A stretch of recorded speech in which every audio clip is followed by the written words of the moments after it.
Hello everyone, it's Kay here, and in front of me is a wonderful array of goodies, all available at HandyhippoCrafts store online. That's www.handyhippocrafts.co.uk, your one-stop craft store. I can't praise the store enough.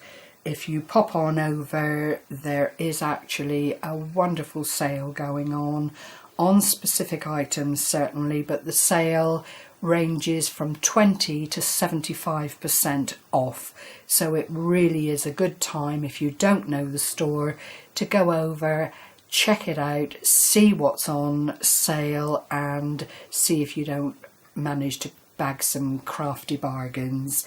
What I'm here to do today is to show you another item that I've been working on, which has been sponsored fully by HandyhippoCrafts, from the distress inks to this wonderful kitchen board, which is one of these altar projects that you can do, and it's creative expressions, a kitchen board, and it's 31 centimeters high and 23.5 centimeters wide, and it's in M.D.F, and it comes in two sections, which is absolutely wonderful.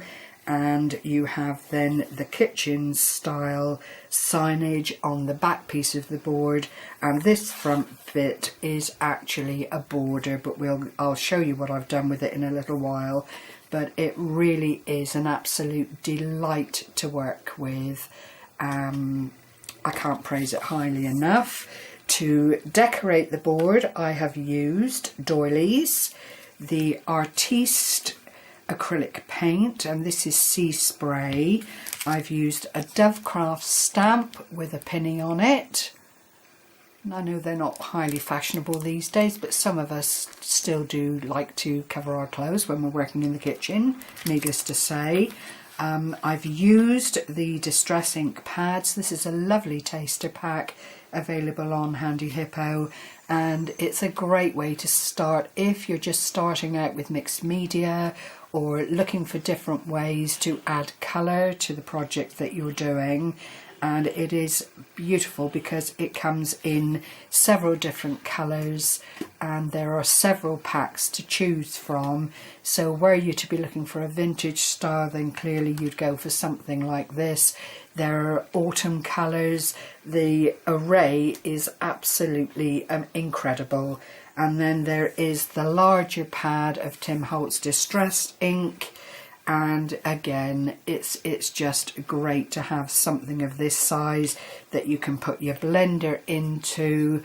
There are extra pads available. You peel off from the Velcro and keep each pad for individual colours if you'd like to, or you just peel off. You can rinse them out a couple of times and then pop them back on the little blending tool, but it is a wonderful thing to have in your little stash there. I've also used the doilies, and they are absolutely brilliant. The pinny, as I said, and the Artiste paint.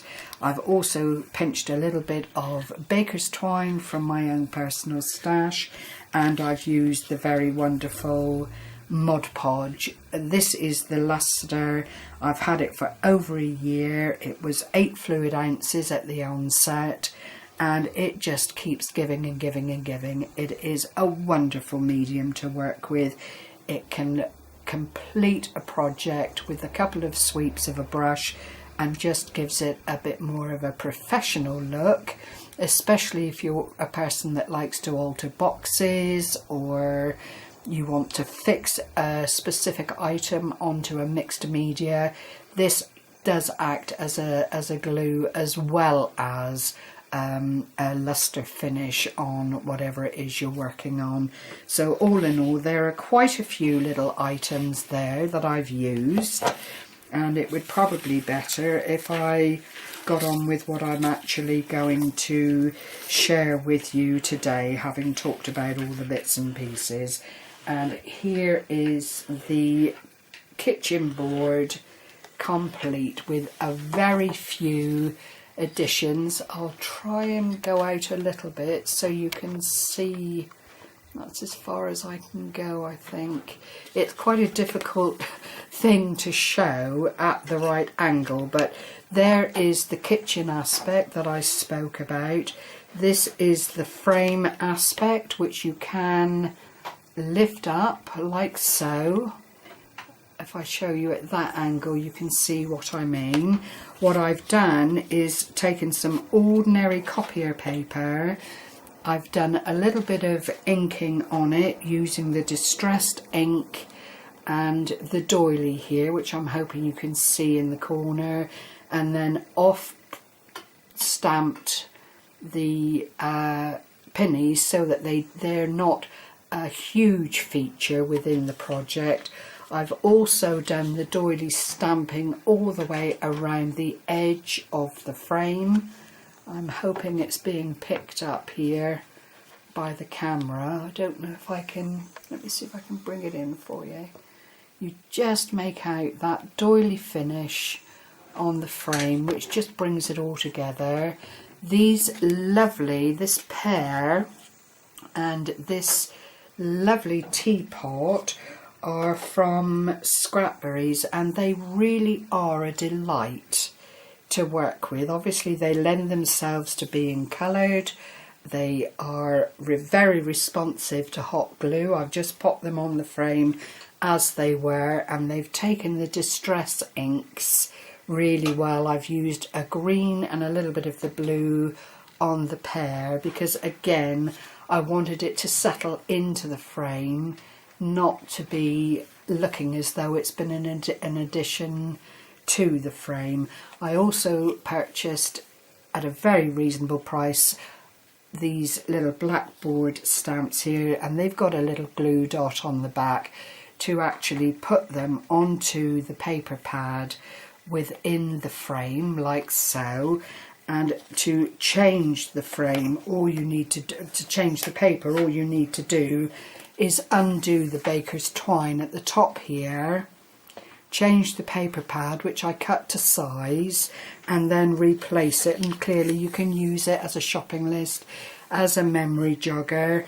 On the back of the board, I've just inked more of the pennies and roughly coloured with one coat of the artiste paint, because I didn't want to hide the M.D.F aspect altogether. It's not meant to be vibrant and new, it's meant to be aged and well loved, which I hope I've achieved in that respect. And then you put your frame down, put your papers in, and I've put enough sheets on there at the moment so that once one is used, you could literally just pull it off from the little ties of the baker twine and discard at your leisure. So I'm hoping you find this intriguing. I've used the Mod Podge on the kitchen area there because I think that will get an awful lot of wear and tear in time. By the time you've lifted the frame back and put the frame down again, but it's lent itself again to the glorious colours in the distress ink. I've not tried to make much again of the carrot or the strawberry or the teapot, because the aim was to make it look as though it is well loved and it's been around for a long time.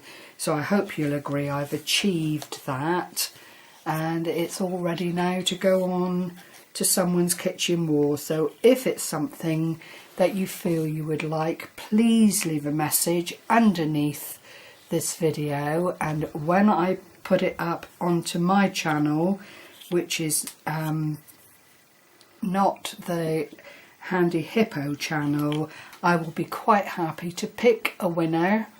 All you have to say is that you would just you would like to receive the kitchen hanger, and I will liaise with you and send it out to you. So thank you for sharing this time with me. If you're on the Handy Hippo site and you see my video there, do feel free to hop along to my channel, state your claim on this lovely little board, and you will of course be considered in the giveaway. So thank you for your time, everyone. Happy crafting. Take care for now. Bye bye.